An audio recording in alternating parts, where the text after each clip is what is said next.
Merci de choisir NAL TV International. Mesdames et messieurs, bonjour et bienvenue à cette nouvelle édition d'Autour du monde, édition Afrique. Et donc à la une de cette édition, bien sûr, c'est la fête de Eid al-Adha et le président Abdel Fattah el-Sisi qui a accompli la prière d'Eid al-Adha à la mosquée Al-Rahman Al-Rahim dans la nouvelle capitale.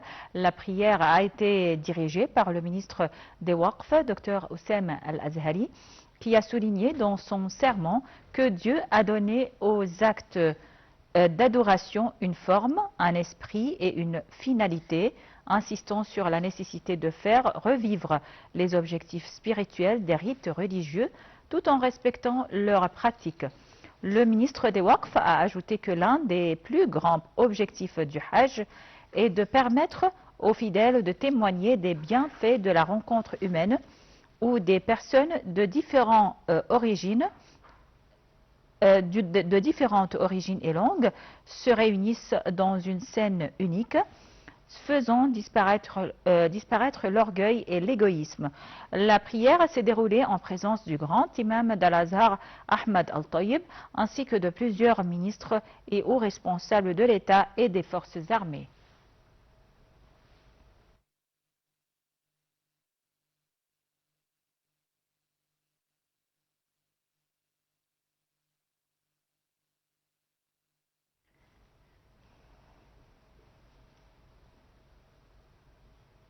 Et on continue donc avec cette nouvelle concernant le président Abdel Fattah el-Sisi qui a reçu hier un appel téléphonique de son homologue iranien, Masoud Pezeshkian. Le porte-parole officiel de la présidence de la République a indiqué que l'entretien a porté sur les efforts déployés en vue de la conclusion d'un mémorandum d'accord entre les parties américaines et iraniennes. Le président el-Sisi a réaffirmé le plein soutien de l'Égypte au processus de négociation en cours, détaillant les contacts et les efforts entrepris par l'Égypte pour faciliter les négociations et ouvrir la voie à un accord final et global qui mettra fin à l'escalade et rétablira la sécurité et la stabilité dans la région. Dans ce contexte, il a rappelé sa récente participation à l'appel téléphonique conjoint auquel ont participé le président américain et plusieurs dirigeants arabes et régionaux, réitérant la position de l'Égypte en faveur d'un règlement pacifique de toutes les crises régionales et son rejet catégorique de toute agression contre la souveraineté des États frères du Golfe ou de toute menace à leur intégrité territoriale. Le porte-parole officiel a ajouté que le président iranien a examiné l'état d'avancement des négociations en cours et salué les efforts déployés par l'Égypte et les autres acteurs régionaux pour rapprocher les points de vue iraniens et américains. Il a également souligné la volonté de son pays de renforcer les relations fraternelles avec tous les États arabes, en particulier les pays du Conseil de coopération du Golfe. Le porte-parole officiel a signalé que les deux présidents ont échangé leurs vœux à l'occasion de l'Aïd al-Adha, exprimant leurs vœux qu'Allah apporte bonheur, prospérité et bénédiction aux deux nations arabes et islamiques pour cette fête et que tous les peuples de la région jouissent de la paix, de la stabilité et de la prospérité. On passe donc à une autre nouvelle, cette fois-ci concernant l'Éthiopie. À Addis Abeba, le parti au pouvoir a tenu un grand meeting à quelques jours des élections législatives prévues le 1er juin. Le parti de la prospérité, dirigé par le Premier ministre Abiy Ahmed, qui brigue un nouveau mandat de 5 ans, met en avant son bilan économique et social et promet de sortir les Éthiopiens de la misère devant une foule de partisans. Adanesh Abebe, la maire de la capitale, a défendu le programme du parti dans un contexte où la tenue du scrutin ne fait pas consensus dans le pays. Le programme du Parti de la prospérité met l'accent sur la construction d'une économie compétitive, multisectorielle et solide. Il vise aussi la justice sociale et à travers une répartition équitable des richesses, la construction d'une ville moderne et civilisée, ainsi que des services efficaces soutenus par la technologie et une bonne gouvernance à tous les niveaux, afin de sortir définitivement la population de la pauvreté.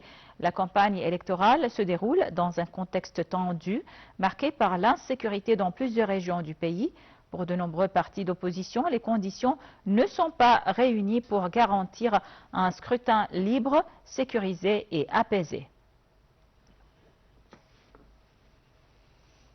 Et au Sénégal, l'ex-premier ministre Ousmane Sonko a été élu président de l'Assemblée nationale 4 jours après avoir été limogé par le chef de l'État qu'il pourrait continuer à défier depuis ce nouveau poste influent. Les détails dans ce compte-rendu de Sally Hamid. Les tensions qui s'étalaient au grand jour depuis des mois entre le président Bassirou Diomaye Faye et son charismatique Premier ministre ont mené à l'inévitable rupture vendredi soir. Leader incontesté de leur parti, le PASTEF, largement majoritaire à l'Assemblée, Ousmane Sonko a été confortablement élu au perchoir mardi matin. La question se pose désormais de savoir si le Parlement coopérera avec le président Faye pour gouverner et passer des réformes dans le pays qui fait face à de graves difficultés économiques. Le nouveau chef des députés a été longuement applaudi par les députés de son parti qui détient 130 des 165 sièges du Parlement.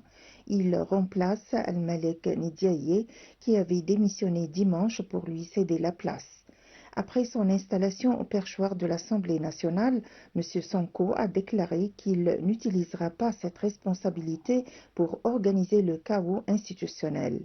L'ex-chef de gouvernement a félicité son successeur, Ahmadou Al-Aminou Mohamed Lo, nommé lundi par le président Faye, qui l'a chargé ensuite, selon M.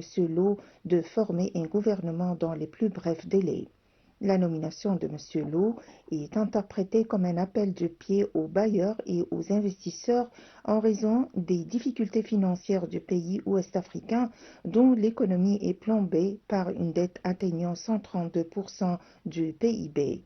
Empêché de se présenter à la présidentielle en raison d'une condamnation pour diffamation, M. Sonko avait désigné son bras droit, M. Faye, pour le remplacer dans la course, mais des divergences sont apparues entre eux. Les tensions ont commencé à émerger en juillet 2025 lorsque le bouillonnant Premier ministre s'en était vivement pris au président Faye, fustigeant un problème d'autorité dans le pays.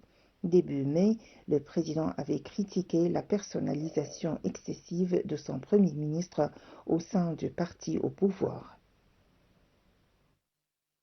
On passe donc au dossier de l'épidémie d'Ebola. La République démocratique du Congo est confrontée à une épidémie d'Ebola extrêmement grave. Le chef de l'Organisation mondiale de la santé, Tedros Adhanom Ghebreyesus, a appelé les pays voisins à agir immédiatement. Les détails dans ce compte rendu.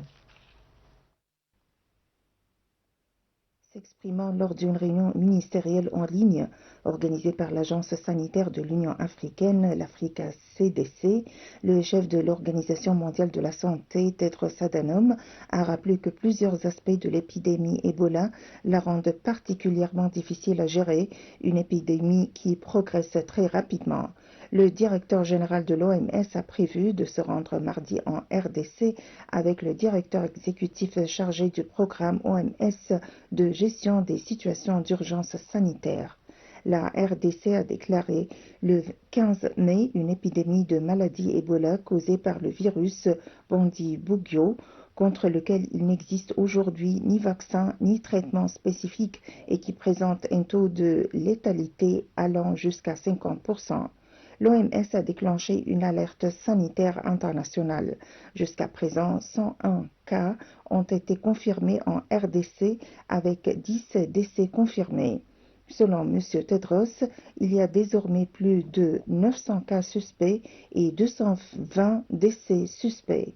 Vendredi, l'OMS a relevé son évaluation du risque pour la santé publique en RDC d'élevé à très élevé, le niveau maximal. L'OMS continue pour l'instant de considérer ce risque comme élevé au niveau régional et faible au niveau mondial. Le gouvernement nigérian et la République de Turquie ont signé un protocole d'entente visant à renforcer leur coopération bilatérale dans le secteur des minéraux solides. Cet accord signé en marge du sommet d'Istanbul sur les ressources naturelles à Istanbul en Turquie constitue une étape importante vers un approfondissement de la collaboration économique entre le Nigeria et la Turquie. Lors de la cérémonie de signature, le ministre nigérian du développement des minéraux solides, M. Dele Alake, a déclaré que le Nigeria était prêt à tirer parti des avancées technologiques et de l'expertise turque en matière d'exploration minière, de formation, de numérisation, de systèmes d'autorisation et de renforcement des capacités afin d'accélérer les réformes et la croissance du secteur. Bon, et de retour donc à notre première nouvelle concernant la fête de Eid al-Adha et les célébrations de cette fête qui se déroule bien sûr pas seulement en Égypte mais dans plusieurs pays africains où les communautés donc musulmanes célèbre cette fête majeure de l'islam. Et pour parler de ce sujet, on a en ligne Dr Kamel Gadol, professeur à l'université d'Al-Azhar. Bonjour, Dr Kamel Gadol. Bonjour. Donc, bonne fête pour vous, bonne fête pour vous et pour toute la communauté musulmane. Bonne fête à vous aussi. Et donc, comme vous le savez, beaucoup d'Africains, avec leurs traditions parfois différentes, et célèbrent cette fête en Afrique. Et donc, est-ce que vous pouvez nous donner donc une idée sur les aspects de célébration de la fête de Eid al-Adha parmi la communauté africaine ou dans les pays africains? Premièrement, bonne fête pour toute la communauté musulmane dans les 4 coins du monde. En fait, pour la fête du sacrifice, il y a des traditions africaines qui sont bien enracinées dans l'histoire de l'Afrique et ils remontent à l'époque glorieuse de l'islam. Il ne faut pas oublier à ce propos que plusieurs pays africains ont des musulmans majoritaires, c'est-à-dire qui constituent la majorité écrasante de la population de ces pays. Donc, ils adoptent en grande partie l'école malikite, c'est-à-dire de Malik ibn Anas, qui était l'imam de Médine. Et ils adoptent aussi le mode de récitation du Coran, Warsh, qui est d'origine égyptienne. Oui. En fait, ils portent de nouveaux vêtements, de nouveaux habits pour l'Eid, mais habits en fait traditionnels, c'est-à-dire cérémonial de leur pays, folklorique. Et ils commencent comme tous les musulmans dans le monde par faire la prière de l'Eid. Donc ils sont très très attachés à cette prière qui est pour eux une sorte de rassemblement de tous les musulmans, de tous les croyantes, parce que dans le hadith du prophète sallallahu alayhi wa sallam, il faut que tout le monde assiste au rassemblement de la prière de la fête, de sacrifice, soit de sacrifice, soit de petits pèlerins, de petits bayram. Donc, petit ou grand bayram, donc il y a toujours un rassemblement tout à fait remarquable et visible. Même le prophète nous a exhorté que même les femmes qui sont empêchées de faire la prière pour des raisons légales, comme par exemple les menstrues, le chi et tout, il faut qu'ils sortent pour assister ce qu'on appelle en fait da'wat l'islam, l'appel à l'islam. Donc les Africains sont très très très soucieux en fait d'assister de telles cérémonies, de telles traditions. Ils portent de nouveaux habits, comme je viens de le dire, avec des parfums et tout. Donc ils se préparent d'une façon tout à fait exceptionnelle à cette occasion.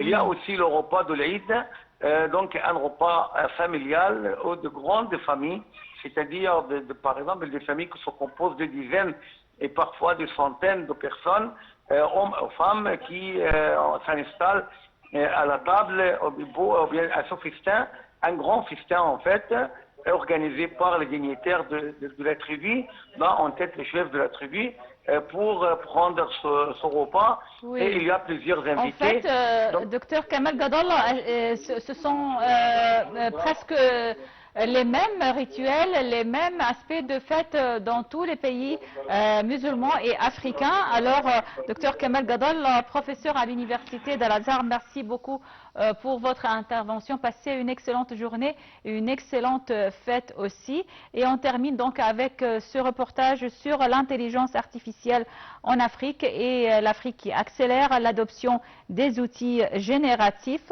Alors, on clôture avec ce reportage et bonne suite de programme sur NAR TV International.